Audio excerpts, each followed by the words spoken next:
There's a moment I've seen on the faces of hundreds of mothers who've sat across from me in my office. It's not when the child leaves for college. It's not the first holiday they don't come home for. It's quieter than that, and it cuts deeper. It's the moment when you pick up the phone to call your adult child and you hesitate. Your finger hovers over the name, and then you put the phone down because somewhere in the back of your mind, you've started to wonder if calling will make things worse, if reaching out will push them further away, if maybe this time you should just wait. And they don't call either. Weeks go by, maybe months. You hear about their life through someone else, through a social media post they didn't tell you about, through a grandchild who mentioned something in passing. And you sit with a feeling you can barely name, because naming it would make it real. Your adult child doesn't seem to need you, and worse, they don't seem to want you. I've worked with families for over 2 decades as a clinical psychologist, and I can tell you this: the silence between a parent and an adult child is one of the most painful things a human being can carry. But here's what I've also learned, and this is what almost nobody tells you, that silence has a specific structure. It follows a pattern. And when you understand that pattern, you can change it. Stay with me, because what I'm about to share with you goes against almost everything your instincts are telling you to do right now. By the end of this video, you're going to understand exactly why your adult child has pulled away, and it's probably not the reason you've been telling yourself. You're going to understand the psychological mechanism that creates distance, how it gets worse when we do the very things that feel most natural, and what actually works to rebuild genuine closeness. Real closeness, the kind where they call you, where they want your opinion, where they come back on their own. I'm not going to give you scripts to memorize or manipulation tactics. What I'm going to give you is an understanding so complete that you'll know exactly what to do in every situation, because you'll understand why it works. But you need to stay until the end, because the part that most people miss, the part that actually makes the difference, comes later. And if you leave before we get there, you'll walk away with half a picture. Let me tell you about Margaret. She came to see me 3 years ago, 64 years old. She'd raised 3 children, worked most of her adult life, stayed married through difficult years, done what she thought a good mother was supposed to do. Her youngest, Daniel, was 31. He lived 40 minutes away. She'd seen him twice in 8 months. When she sat down across from me, the first thing she said was, "I don't understand what I did wrong." That sentence, I've heard it hundreds of times, and every time I hear it, I know we're starting in the wrong place. Because the question isn't what you did wrong, the question is what dynamic got built over time and what's maintaining it right now. Margaret didn't have a dramatic story. There was no single incident, no explosion, no obvious moment of rupture. What she had was something far more common and in some ways far more difficult to address. A slow accumulation of patterns on both sides that had created a relationship where Daniel felt a particular kind of pressure every time he was around his mother, a pressure he couldn't fully articulate, a weight he'd learned to manage by creating distance. That's where we need to start, with the actual mechanism. Because if you don't understand what's happening under the surface, everything you try will feel like pushing against a wall that keeps getting thicker. Here's what I see most often when a parent is experiencing this kind of distance from an adult child. The parent, and this is completely understandable, increases their efforts. They call more, they text more, they send articles they think the child would find interesting, they offer help, financial help, practical help, emotional help. They make themselves available. They try to be warm, to be present, to signal, "I'm here, I love you, please don't shut me out."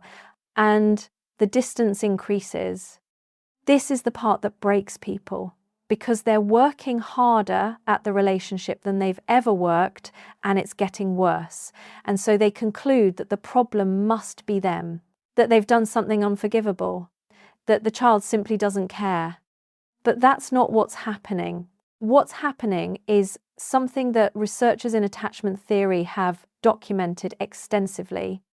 When an adult child experiences what psychologists call an anxious pursuit pattern from a parent, meaning the more they pull away, the more the parent reaches toward them, the brain processes that reaching as pressure. Even if the reaching is loving, even if every message is warm and kind, the child's nervous system registers there is an emotional demand here that I am responsible for meeting. And the natural response to an unrelenting emotional demand is withdrawal, distance, the creation of space that feels from the inside like relief. Daniel wasn't being cruel to Margaret. He was managing a system that had become for him exhausting. And this is where it gets more complicated, because when Margaret pulled back, which she occasionally did, out of hurt, Daniel would reach out. He'd check in, ask how she was doing, suggest getting together, and Margaret, flooded with relief, would respond with full warmth and connection. Everything she'd been holding in would come out, the worry, the hurt, the longing, and Daniel would feel it and pull back again. This pattern, psychologists call it pursue-withdraw cycling, doesn't happen because one person is good and one is bad. It happens because both people are responding rationally to what the other person is doing, but the cycle itself is maintaining the distance that neither of them actually wants. That's the first thing you need to understand. The pursuing is keeping the distance in place. But here's what I noticed with Margaret, and this is where it gets more complicated than it first appears. When I asked Margaret to describe what happened during the times she and Daniel were actually together, she told me something that shifted the entire conversation. She said, "I think I make him feel like he's failing me, even when I don't mean to." That stopped me. I asked her to tell me more. She thought for a moment. Then she said, "When he tells me about his life, his work, his apartment, the woman he's been seeing, I listen. But then I worry. I can't help it. And he sees me worrying. And I think he feels like whatever he's doing, it's not quite right, like I'm always waiting for him to get it together." This is the thing underneath the thing, and it's far more common than most people realize. The research is clear on this. A 2019 study published in the Journal of Marriage and Family by Karen Fingerman and colleagues at the University of Texas at Austin found that adult children reported lower relationship quality with parents who demonstrated what the researchers called intrusive support, help or concern that communicates even subtly that the child is not quite capable of managing their own life. The crucial word there is subtly, because nobody in Margaret's situation is saying out loud, "I don't think you can handle this." What they're communicating is something softer, harder to pin down. A look, a hesitation, a question asked one too many times, a worry that's visible even when it's trying to hide itself. And what the adult child receives at a level below conscious thought is, "My parent doesn't fully trust me. My choices, my life, my capacity to navigate my own existence." There's a judgment underneath the love. And here's what that does to the relationship over time. It doesn't create anger, usually. It creates avoidance. Because it's uncomfortable to be around someone who, even with the best intentions, reflects back to you a version of yourself that's slightly inadequate. Daniel wasn't angry at his mother. He was avoiding a feeling, and he'd found that the easiest way to avoid the feeling was to avoid the situation. When I explained this to Margaret, she went very quiet. Then she said, "I had no idea I was doing that." Most parents don't. That's the whole problem. But there was still something deeper we hadn't reached yet. Something that explained not just why Daniel pulled away, but why the dynamic had started forming in the first place. Here's the part that changes everything. I want you to think back not to recent years, but further, to when your child was still living at home, to the way you parented during those years. And I want you to ask yourself, as honestly as you can, this question: did your child have the experience of solving problems on their own, or did you solve most things for them? Not because you were a bad parent, because you were a good one, a present one, an attentive one. But here's what Dr. Wendy Mogul, a clinical psychologist who spent decades working with families, documented in her clinical work. Children who grow up with parents who are highly involved, who anticipate needs, smooth difficulties, intervene in struggles, often reach adulthood with a very specific psychological pattern. They haven't developed what she calls a felt sense of their own competence. They haven't had enough experiences of facing something hard and getting through it by themselves. So when they become adults, they carry a quiet, often unconscious belief that they're not quite capable enough. And then something happens that nobody talks about. That belief, I'm not quite capable enough, feels uncomfortable. And human beings, when they feel uncomfortable, look for an explanation. And the explanation that makes psychological sense, even if it's not accurate, is the person who made all my decisions doesn't trust me to make my own. Which becomes, my parent sees me as inadequate. Which becomes, being around my parent reminds me of a version of myself I'm trying to move away from. The distance isn't ingratitude, it's not selfishness, it's the adult child doing the hard, necessary psychological work of becoming a separate person. And when that work is very difficult, when the child hasn't had enough practice being separate, it can look from the outside like rejection. Margaret heard this, and something on her face changed. She said, "So when I try to help him, I'm actually making it harder for him to feel like himself." Yes, that's exactly it. And it goes one level deeper still. When a parent responds to the adult child's distance by pursuing more, by offering more help, by making themselves more emotionally available they are, without knowing it, confirming the very belief the child is trying to escape. See, you need me. You can't fully do this without me. The love is real. The damage is unintentional. But the pattern is maintaining itself. And this is the part that almost nobody reaches because it requires a kind of honesty that's genuinely painful.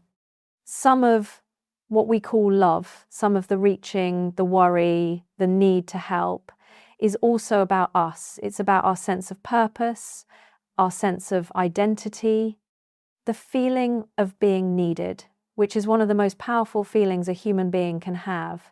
And when an adult child creates distance, one of the things we lose is that feeling. And losing it hurts.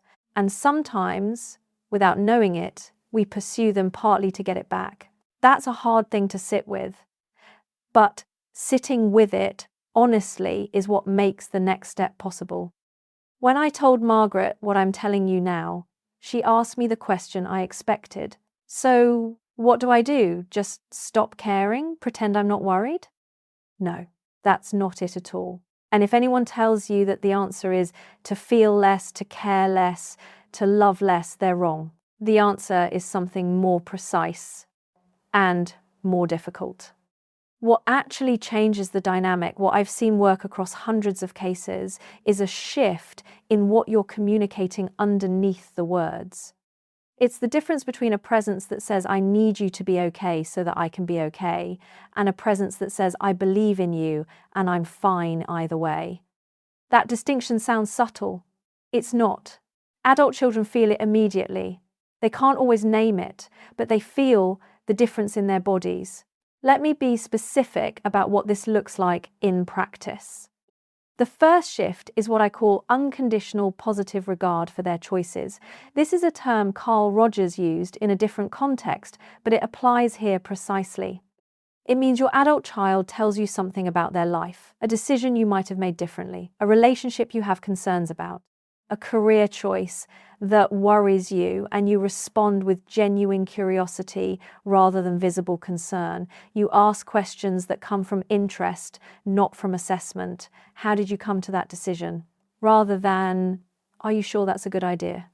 The difference in how those two questions land is enormous. One says, I see you as a capable person navigating your own life. The other says, "I'm not sure you know what you're doing." Margaret told me that she'd spent years asking the second kind of question while believing she was asking the first.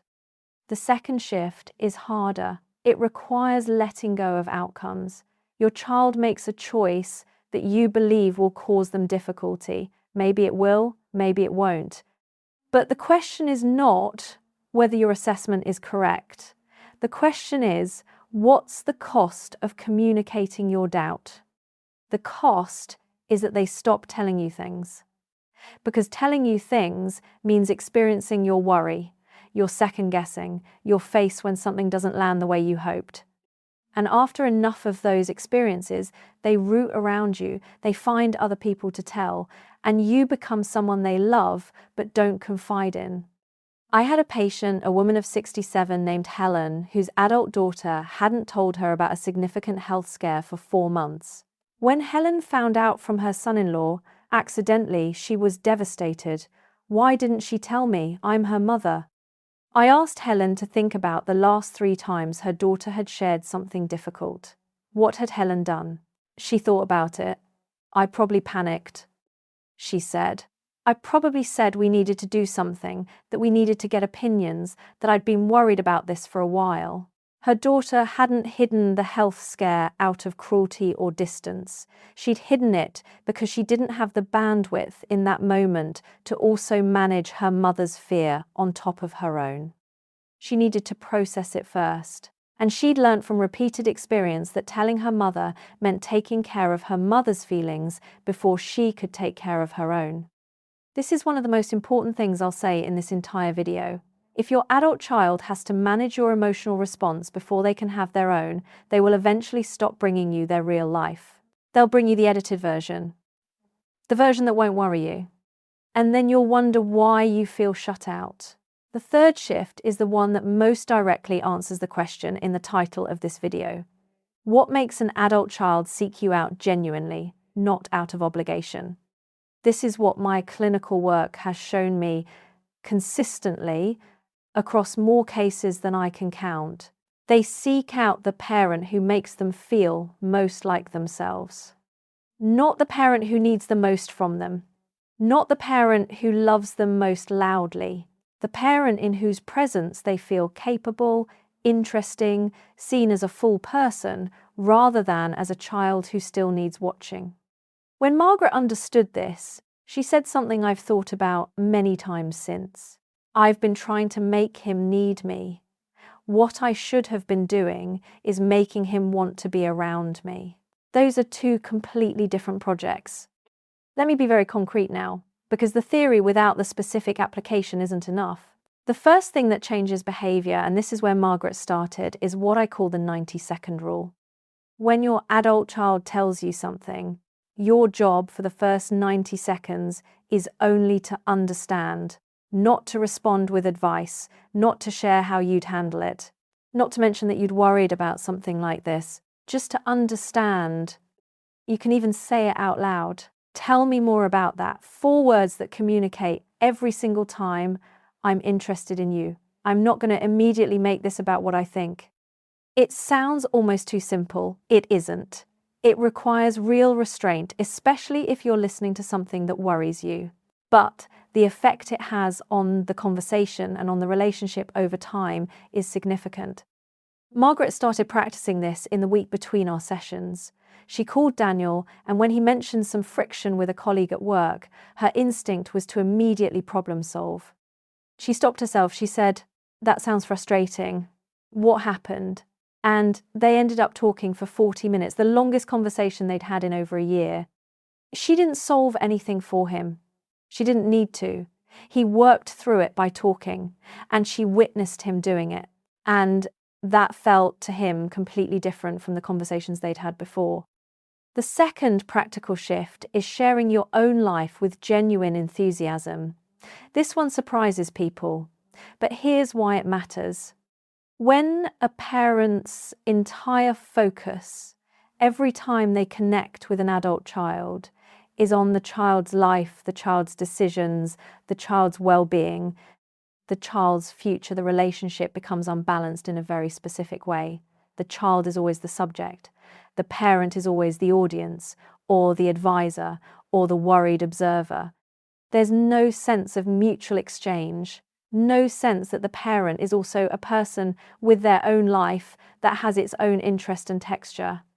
Adult children are drawn toward parents who have their own world, who are curious about things, who have opinions, experiences, even struggles that are genuinely theirs. It gives the child something to be curious about in return, and curiosity is what draws people toward each other. Helen, the woman whose daughter hadn't told her about the health scare after about 3 months of working together, she started doing something that had always felt slightly frivolous to her. She joined a ceramics class. She told her daughter about it, not to prompt a response, but just because she was genuinely excited. Her daughter asked questions. They ended up going to an exhibition together, and something shifted in the texture of their contact that Helen described as, she started treating me like someone worth knowing, not just someone who needed to be visited. The third shift, and this is perhaps the most counterintuitive, let there be silence without filling it. When adult children don't reach out for a while, the anxious response is to reach out ourselves, which, as we discussed, confirms the pursue-withdraw cycle. The alternative, and this is genuinely hard, is to let the silence be. To trust that you are in the child's mind even when they're not in contact. To resist the pull to send a message that's really saying, I'm here, please remember me. Because what that message communicates underneath the words is, I'm not okay without you. And an adult child who picks up that signal, even subconsciously, feels a pull of obligation rather than desire. And obligation doesn't bring people closer. It keeps them at exactly the distance required to feel like a decent person without feeling suffocated.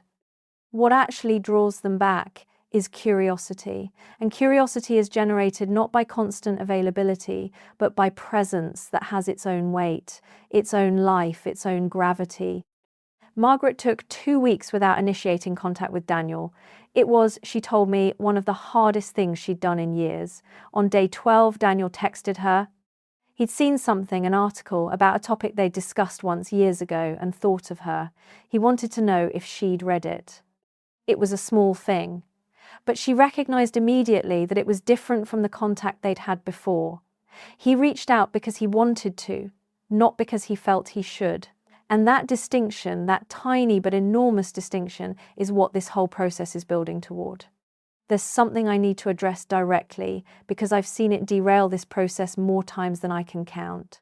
Some of you listening to this are going to feel somewhere underneath the practical information, something that isn't quite hurt and isn't quite anger. It's the feeling of, but I gave so much. And this doesn't feel fair. That feeling is real. And it deserves to be named. You did give. Years of presence, of sacrifice, of showing up through illness and difficulty and the 1,000 invisible things that parenting requires. And to find yourself here watching videos about how to get your adult child to call you more feels, I imagine, profoundly unjust. I'm not going to tell you it's fair. It isn't in the way you mean. But here's what I need you to understand, and I say this not to minimize your pain, but to give you something more useful than validation. The sacrifices you made were real. The love was real. And the pattern that grew out of that love, the over-involvement, the worry made visible, the difficulty letting them be fully separate, was also real. And it was also, in ways you didn't intend, a cost to them, a specific kind of cost that expressed itself as the distance you're feeling now. That's hard to hear. Sit with it anyway. Because the question isn't who was right and who was wrong. The question is, what do you want the next 10 years to look like? And if the answer is a real relationship, one where your adult child genuinely wants you in their life, calls you when something good happens, brings you the real version of their days, then that requires this work. The work of becoming someone whose presence feels like an addition to their life rather than a weight. Margaret, at the end of our work together, said something I've written down and kept. I thought I was trying to get my son back, but what I actually got back was myself, a version of myself that doesn't need him to be a certain way to feel okay. And then, weirdly, He came back. Not because I pulled harder, because I stopped. That's it. That's the whole thing. I want to be honest with you about timelines, because unrealistic expectations are where most of this work breaks down. This doesn't change in a week. The relationship patterns you're dealing with have been building for years, in some cases decades. Expecting them to reverse quickly isn't just unrealistic, it's actually dangerous, because when change doesn't come as fast as you hoped, the temptation is to go back to pursuing, and that resets everything. Here's what I've seen across the cases where this approach is applied with real consistency. In the first month, the adult child often notices something is different but can't quite name it. The energy of your interactions changes. You're less pressured, less trying. And they respond to that again, often below conscious awareness with a slight relaxation. Conversations become a little easier, a little longer. By month 2 or 3, many parents begin to see small but significant shifts. The adult child initiates contact more often. The quality of what they share deepens slightly. They start to bring more of their actual life into conversations, rather than the surface version. By month 4 or 5, in the cases that respond well, and I want to be direct with you, not all of them do respond the same way parents describe a relationship that feels, for the first time in years, genuinely mutual. They describe the adult child reaching out for things that aren't practical, wanting to know their parents' opinion, calling not because there's something to manage, but because they want to talk. That's the destination. It's real. I've seen it enough times to tell you with confidence that it's possible. What I've also seen, and I won't hide this, is the harder outcome.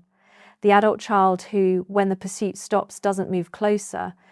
The child who was using distance as a management strategy and, when the pressure decreases, simply doesn't know how to navigate a relationship that isn't built on that dynamic. Those cases are painful. They're real. And in those cases, the work still matters, because a parent who has genuinely let go, who has rebuilt their own sense of self and purpose outside of the child's response, is in a fundamentally different psychological position than a parent who is still waiting, still counting the days between calls. Even the hardest outcome has a version that's survivable. I've watched people find their way through it. Here's the pattern underneath everything I've said today. Adult children don't pull away from love. They pull away from need that feels like love, but functions like pressure. And they come back when they come back to a presence that has weight of its own. A parent who is a full person, someone interesting, someone whose life doesn't depend on theirs going a particular way. The most powerful thing you can do for your relationship with your adult child is to stop making that relationship the center of your emotional universe. Build something else there. Fill that space with your own curiosity, your own projects, your own version of being alive, and watch what happens. If this has reached something in you, if you recognize something in Margaret's story or in Helen's or in your own comment, the word presence below, that one word tells me this conversation mattered. Subscribe if you want more of this. I cover the psychology of close relationships with the directness and specificity that these conversations actually deserve. And share this with someone who needs to hear it, because this particular kind of pain tends to happen in silence. And silence, in this case, is what we're trying to end. The relationship you want with your adult child is possible, but it starts with you, not with changing them, with changing what you bring into the room,